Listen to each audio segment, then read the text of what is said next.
अस्सलाम, कैसे हैं आप सब? अल्हम्दुलिल्लाह मैं ठीक ठाक. And as usual I am back with my new video which is about 2.2 R K. Narayan.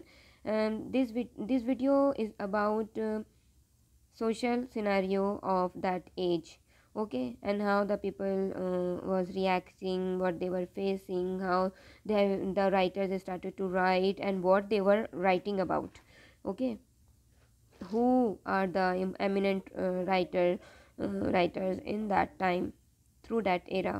ठीक है, इस वीडियो में हमें ये पता चलेगा. Let's start. The Indian resurgence received a fresh impetus during the Gandhian age 1920 to 1947. Okay, the eminent date is 1920 to 1947 of Gandhian age. It is known as Gandhian age.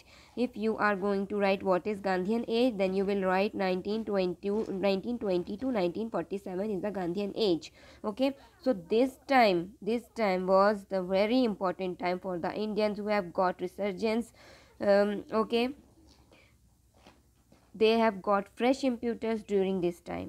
उन्होंने एक फिर से जी उठने वाली ताकत हासिल की और बहुत से लोगों ने राहतें हासिल की, आराम हासिल किया.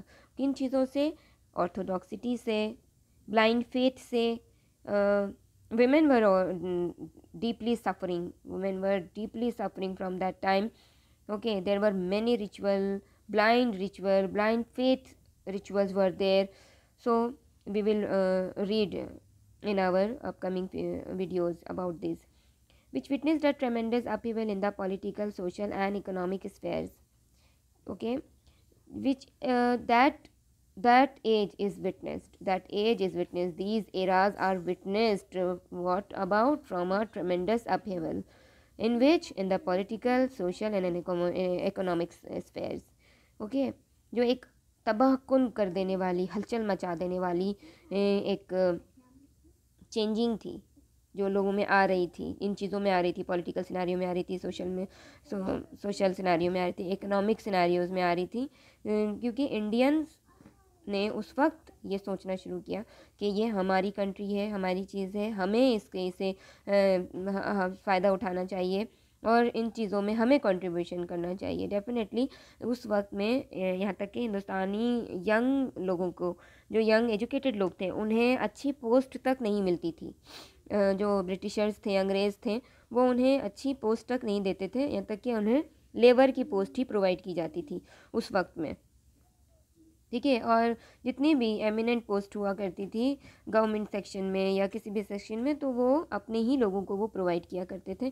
तो यूथ ने इस मामले में काफ़ी सफ़र किया. ठीक है, तो ये एक छोटी सी इन्फॉर्मेशन थी जो मैंने बीच में बताई है. The freedom struggle reach its peak and there was an unprecedented awakening among sections of society, women, the youth and the downtrodden. ठीक है, तो डाउन ट्रोडन जो लोग थे, जो निचले तबके के लोग थे, बिल्कुल ही पिछड़े हुए लोग थे, उनकी तो बात ही छोड़ दें, उन्हें तो जीने का हक भी नहीं मिला करता था उस वक्त. जो आज़ादी का वक्त था, फ्रीडम स्ट्रगल जो थी, वो तो अपनी ही ऊंचाइयों पे पहुंची हुई थी और एक बेमिसाल, और उस वक्त जो है एक अनप्रेसिडेंटेड का मतलब होता है बेनज़ीर, बेमिसाल, बेमिसाल जागृता, यानी कि जहनों की का खुलना, लोगों के जहन खुल रहे थे, लोगों की सोचें खुल रही थी और वो एक नए सफ़र की तरफ रवा दवा हो गए थे. किन सोसाइटी में ये चीज़ देखी गई थी कि सोसाइटी के किन सेक्शंस में ये चीज़ देखी गई थी? खासकर औरतों में, जवान लोगों में, यूथ में और निचले तबके के लोग में. ठीक है, उन्होंने भी आवाज़ें उठानी शुरू की कि हमें हमारे राइट्स मिलने चाहिए according to the human being. ठीक है, उन्हें इंसानियत के हुकूक भी नहीं मिले हुए थे उस वक्त. और definitely as we all know that Indian society was really very distributed, very strongly distributed into many sections, countless sections, okay, which had long suffered under the weight of traditional authority. ठीक है, ये मैं पहले भी बता चुकी हूँ कि रिवायती अथॉरिटीज़ के दरमियान, रिवायती हुक्मरान जो हुआ करते थे उस वक्त के, ऑर्थोडॉक्सिटी जो थी, अनह्यूमन बींग जो थी, अनह्यूमैनिटेरियन थिंग्स जो थी, वो सारी चीज़ें रवा दवा थी अपने ही उरूज पर, और उनके अंदर दब के लोगों ने काफ़ी सफ़र किया, काफ़ी ज़्यादा मराइल को तय किया है. ठीक है, सो या इस लाइन से अब ये बात चेंज होती है, इस लाइन से ये अब लिटरेचर के बेस पे चलती है कि लिटरेचर में कौन सी हस्तियाँ, यानी कि राइटर्स जो हैं वो एमिनेंट थे, इम्पॉर्टेंट थे. Basically this word is referring to the government section but in this line this word is referring to the three kind of writers. okay, the major triumvirate of Indian, triumvirate इसे कहते हैं मजलिस salsa, यानी कि रोमा की हुक्मरानी जो होती है जिसे थ्री काइंड्स ऑफ गवर्नमेंट होती है, थ्री यूनियंस ऑफ गवर्नमेंट होती है, और जो एक ही हुकूमत को चला रहे होते हैं। ठीक है, एक ही हुकूमत को तीन तरह की तीन सेक्शंस में के हुक्मरान चला रहे होते हैं, उसे कहते हैं ट्रियमवायरेट। बट यहाँ हुक्मरानों की कोई बात नहीं हो रही है, राइटर्स की बात हो रही है। I am saying again and again. Okay, the major triumvirate of Indian English fiction Mulk Raj Anand. Who are the triumvirate of Indian English fiction? okay, so the triumvirate of Indian English fiction are Mulkraj Anand, R.K. Narayan and Raja Rao, very eminent. okay, began to write during this period. इस दौर में ये तीन writers ऐसे थे जिन्होंने लिखना शुरू किया, और काफ़ी तेज़ी से रैपिडली इंक्रीजिंगली उन्होंने they have started to raise the issues from their pain to make the people awaken. okay, first one is R.K. Narayan, as his pic is appeared in the screen, and you can take the screenshot. R.K. Narayan 1907 to 2001. okay, as this block goes for print, we have heard of the sad demise of R.K. Narayan.